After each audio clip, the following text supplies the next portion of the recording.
Hello guys, আজকের ব্লগটা এখান থেকেই স্টার্ট করছি। আজকে চলে গেছিলাম পাটার দোকানে, ওখান থেকে পাটা কিনে চলে গেছিলাম সোজা মন্দিরে, কারণ আজকে শ্রাবণ মাসের শেষ শনিবার উপলক্ষে মাসি সিন্নি দেবে।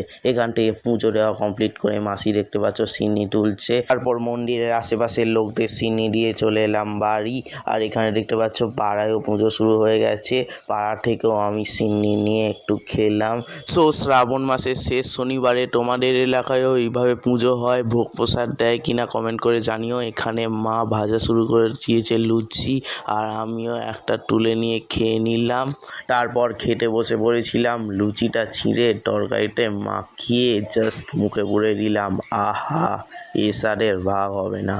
সো তোমাদের সঙ্গে আবার দেখা হচ্ছে সন্ধেবেলায়। তারপর সন্ধেবেলায় আমাদের পাড়ায় ভোগ প্রসাদ দেওয়া শুরু হয়ে গেছিলো। তারপর সুন্দর একটা খিচুড়ি তরকারি খেয়ে আজকের ব্লগটা শেষ করলাম। ভালো লাগলে জানিও, লাইক শেয়ার সাবস্ক্রাইব।